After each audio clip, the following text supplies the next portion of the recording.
આણંદના બાકરોલમાં ખાનગી બેંકમાં હોબાળો મચ્યો। મુદત પહેલા એફડી તોડ્યાના આક્ષેપ સાથે હોબાળો મચ્યો। જાણ કર્યા વિના એફડી તોડી નાખતા ગ્રાહક વિફર્યા હતા। રજૂઆત બાદ બેંક દ્વારા ધ્યાને ન લેવાતા રોષ વ્યાપ્યો છે। ગ્રાહકે મોડી રાત સુધી બેંક બંધ કરવા ન દીધી। હોબાળાને લઈને લોકોના ટોળે ટોળા ઉમટી પડ્યા હતા। ઘટનાના પગલે પોલીસ પણ દોડી આવી હતી।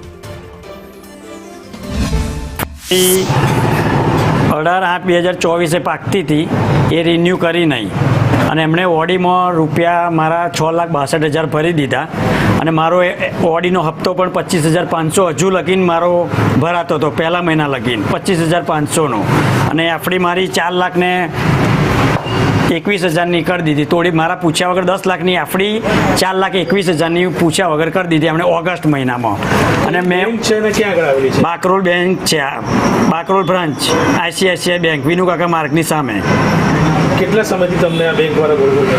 મને છેલ્લા 2 મહિનાથી ગોળ ગોળ